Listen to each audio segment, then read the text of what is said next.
Bismillahirrahmanirrahim. Assalamualaikum warahmatullahi wabarakatuh. Hai Mams, kali ini saya akan buat video tentang perlengkapan apa saja yang dibawa saat melahirkan nanti.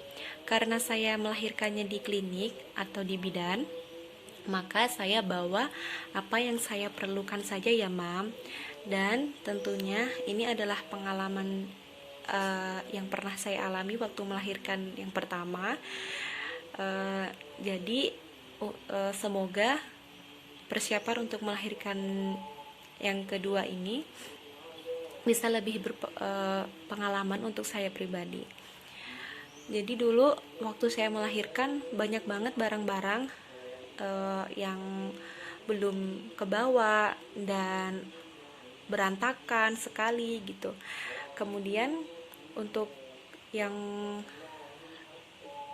akan melahirkan anak kedua ini, saya lebih prepare banget, saya lebih menyiapkan lagi beberapa barang-barang yang mana yang harus dibawa dan mana yang tidak.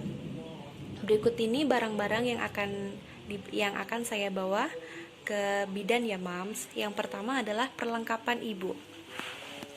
Perlengkapan ibu saya cuma bawa yang dibutuhkan saja ya Mams, karena yang mengantar saya adalah suami atau mungkin nanti juga bisa ibu.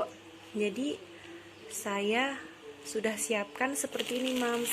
Saya kasih pouch-pouch semuanya, dan masing-masing pouch saya beri nama biar jelas gitu. Nanti kalau pendamping saya yang melahirkan entah itu suami atau ibu saya atau kakak saya atau saudara saya yang lain, jadi lebih gampang. Oh ternyata isi pouchnya udah dikasih nama, jadi mereka tidak bingung.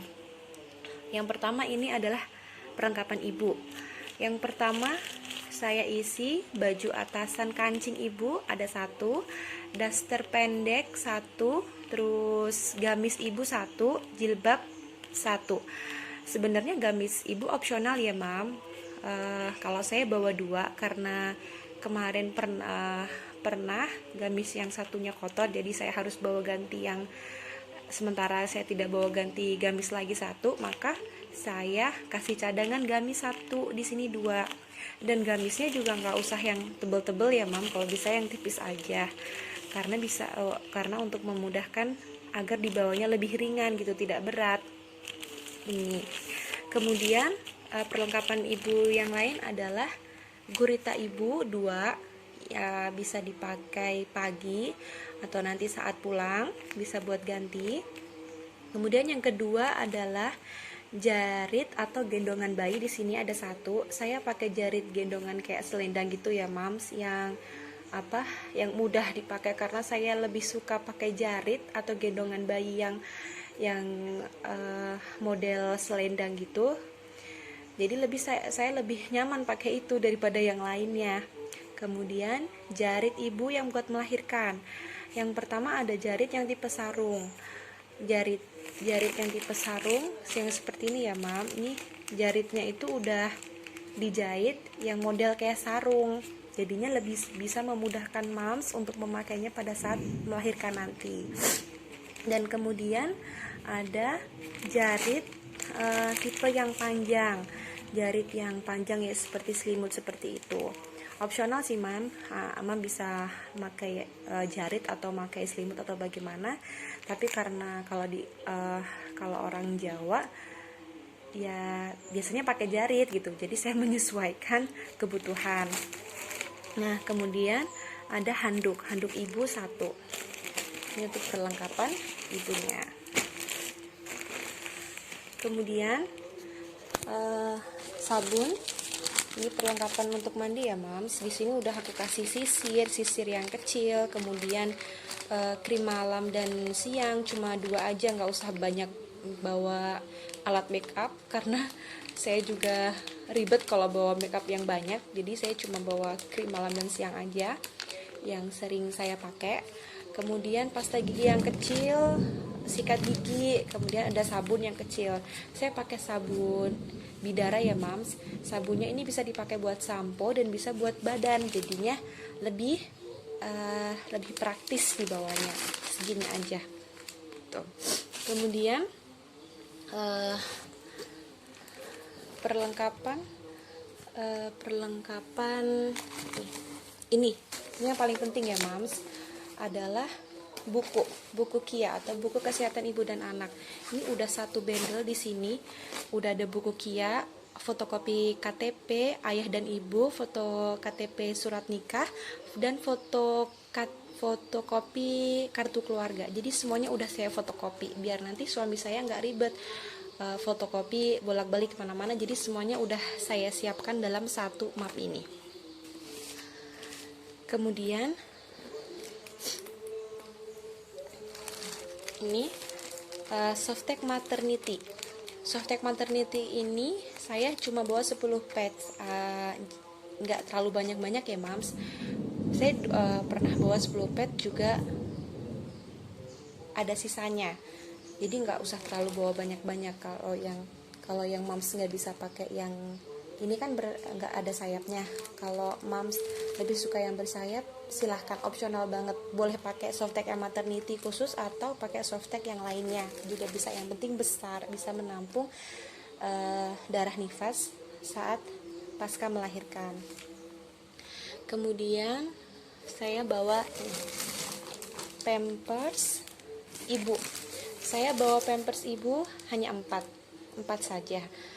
Kemudian di sini sudah saya kasih pembalut yang tadi.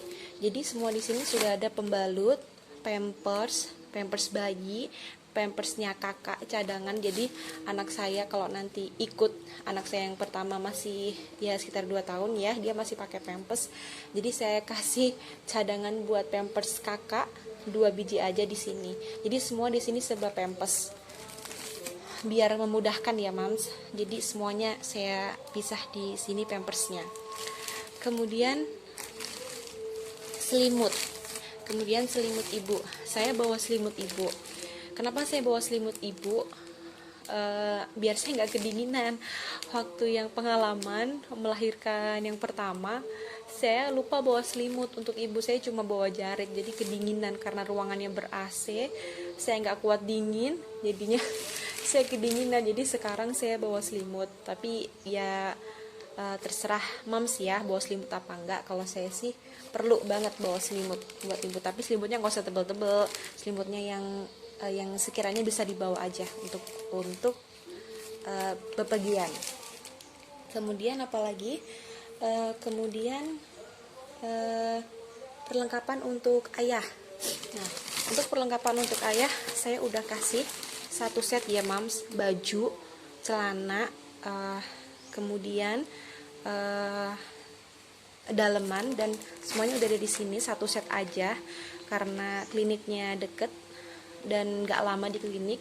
Biasanya cuma 1 hari aja di klinik, jadi saya nggak perlu bawa banyak-banyak, cuma 1 set aja. Dan 1 set baju kakak ya, siapa tahu nanti kakak ikut ya. Jadi saya beri cadangan karena anak saya yang pertama masih kecil, jadi saya kasih 1 set baju untuk kakak biar memudahkan ayah, kan namanya juga waktu melahirkan kan sibuk ya. Nanti kalau anak saya bajunya basah atau ngompol atau bagaimana, jadi saya bawain baju dia 1. Kalau nanti kurang kan bisa pulang gitu. Jadi waktu urgent saja, darurat saja. Kemudian untuk perlengkapan, oh iya, jangan lupa ya Mam, bawa plastik kresek. Kresek ini penting banget untuk baju-baju kotor yang melahirkan, kemudian baju-baju kotor setelah mandi dan yang lainnya, semua bisa bawa kresek. Opsional banget berapa bawa kreseknya. Saya cuma bawa yang kresek hitam yang buat menampung baju-baju kotor saat melahirkan, yang agak besar. Jadi saya pakai plastik yang hitam yang agak gede, dan yang lainnya kotor bisa pakai plastik yang bening yang kecil yang ukuran sedang. Saya bawa 2 biji atau 3 biji ini. Yang penting harus sedia plastik kresek. Kemudian kita beralih ke perlengkapan baby. Nah, untuk perlengkapan baby saya sudah masukin semuanya ke dalam plastik pouch semuanya ya Mam, biar untuk memudahkan. Yang pertama, set baju satu untuk pas melahirkan. Jadi di sini ada isinya, ada bedong, kemudian ada baju panjang plus celana, kemudian sarung tangan, sarung kaki, topi, kaos dalam, gurita. Dan karena waktu dulu saya pakai gurita tali dan sekarang sudah tidak disarankan, saya memakai gurita yang rekatan ya mam, karena sekarang udah disarankan untuk tidak memakai gurita yang tali. Lebih baik pakai gurita yang rekatan. Ini set baju 1, kemudian set baju 2 sama, ada bedongnya, kemudian ada baju lengan pendek plus celana, sarung tangan, sarung kaki, kaos dalam, gurita sama. Saya topinya cuma bawa 2 aja ya mam, waktu melahirkan sama nanti waktu babynya pulang, nggak usah bawa banyak-banyak. Dan kaos kakinya cukup 1 aja, nanti bisa dipakai pas pulang atau pas waktu di bidan. Jadi nggak usah bawa banyak kaos kaki buat bayi, karena udah ada sarung kaki juga kan. Kemudian ini baju untuk pulang. Baju untuk pulang saya simple, pakai yang baju jumpsuit ya mam, yang ada udah langsung tutupan tangan sama tutupan kaki. Jadi biar lebih lebih simple gitu. Guritanya tetap ada, kemudian topi. Saya kasih kaos kaki yang tadi yang saya bilang 1 di sini, kemudian sarung kaki, kaos dalam, dan gurita. Karena udah ada set jumpsuitnya itu ada sarung tangan, jadi saya nggak pakein sarung tangan ya mam. Kemudian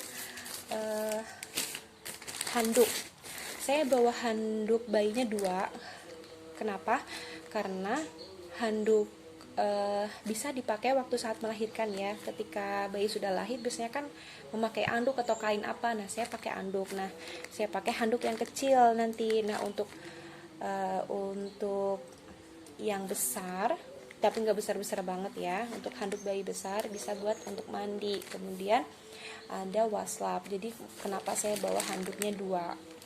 Karena pas melahirkan kan mungkin ada kotoran dari bayinya gitu kan, jadi bisa ada cadangan gitu. Nah nanti kalau udah kotor ditaruh di plastik yang kotor, bisa dibawa pulang. Kemudian ada selimut. Nah selimut topi, ini selimut topi penting banget ya mam, karena kan kita nggak tahu waktu lahirannya. Waktu yang kemarin saya lahirannya malam, jadi butuh banget biar nggak dingin babynya. Dan bisa buat pulang, kalau pulang pasti pakai selimut ya, bisa diselimutin. Dan ada topinya, jadi selimut topi bayi saya bawanya 1. Kemudian bantal anti teang atau bantal bayi 1, ini yang kecil, pas nanti bisa dipakai di sana. Kemudian ada pampers. Nah pampers newborn, saya pakai yang Mami Poko ekstra kering newborn yang isi 24, tapi saya bawanya sedikit aja ya mam, 10 aja. Ini kayak gini, nanti bisa dimasukin yang tempat tadi, masukin di sini khusus pampers. Jadi ada pampers ibu, pampers bayi, semuanya ada di sini. Ini pampers yang newborn. Kemudian kapas, ini opsional ya mam. Ama bisa bawa kapas yang seperti ini atau bisa pakai tisu basah. Kalau saya bawa dua-duanya gitu. Kalau nanti saya ini pakai dulu, kalau nanti habis ya nggak mungkin ya habis ya karena banyak. Nanti saya pakai yang tisu basah yang khusus buat pengganti membersihkan popok bayi. Kenapa saya pakai ini? Nanti kalau seumpamanya saya pakai langsung tisu basah, belum tentu kan cocok di kulit, karena bayi itu kan sensitif ya mam, kalau bayi baru lahir. Jadi saya pakai ini dulu, kalau nanti sensitif pakai ini gitu. Jadi nggak perlu pakai yang tisu basah gitu, tapi ini buat cadangan aja ya, biar bisa bawa, karena itu juga penting, bisa membersihkan tali pusar atau gimana, dan bisa membersihkan yang lain-lain juga kan. Nah ini di dalam sini nih ya, ini kecil tas pouch, isinya macam-macam, khusus yang dibutuhkan bayi ya, karena saya pengennya bawa sendiri dan nggak biar nggak ribet. Saya masukin 1, ada tisu basah, ada tisu basahnya, Ini yang kecil ya mam, yang kecil aja bawahnya. Kemudian ada kasa steril untuk tali pusar. Kemudian cotton bud untuk membersihkan telinga atau apa biasanya kalau bayi baru lahir ya, hidungnya atau bagaimana ya. Ini yang kecil ya mam, yang lembut. Saya pakainya yang pigeon. Ini saya ambil satu aja. Kemudian Revanol yang kecil yang ukuran 100 ml. Kemudian tisu keringnya satu aja ya mams, yang kecil, nggak usah bawa yang gede-gede, biar bisa dibawa praktis gitu, nggak terlalu banyak barang bawaan. Nah, kita masukin lagi. Kemudian satu set sabun mandi, kemudian baby hair lotion, kemudian minyak telon, semuanya ada di sini ya mam. Ada bedaknya sih karena satu paket, tapi saya nggak pakai bedaknya ya mam, karena belum disarankan kalau bayi baru lahir itu pakai bedak tabur. Tapi ya karena ini satu paket saya bawa aja, siapa tahu juga kepake. Tapi banyak gak kepakainya sih, tapi biar bisa memudahkan gitu, satu trial kit gini, travel kit bisa dipakai dan praktis. Nah, kemudian ya saya lupa kaos kaki ya mam, karena saya pakai jilbab, saya pakai bawa kaos kaki. Dan di sini sudah ada saya masukin daleman ibu, ada bra, kemudian saya bawa bra 2 aja, celana dalam ada 4, dah di sini. Dan semuanya ini masuk dalam satu kantong ya mam, semuanya. Nanti yang selimut, kemudian pampers, semuanya saya masukin ke tas kantong yang seperti ini mam, biar memudahkan gitu. Oke mams, itu aja perlengkapan yang harus dibawa saat melahirkan di klinik bidan atau di rumah sakit. Semoga videonya bermanfaat ya mam, dan bisa menjadi pengetahuan apa aja yang bisa dibawa dan gak perlu dibawa, sesuai dengan pengalaman masing-masing ya mams. Udah segitu aja video dari saya. Wassalamualaikum warahmatullahi wabarakatuh. Bye mams.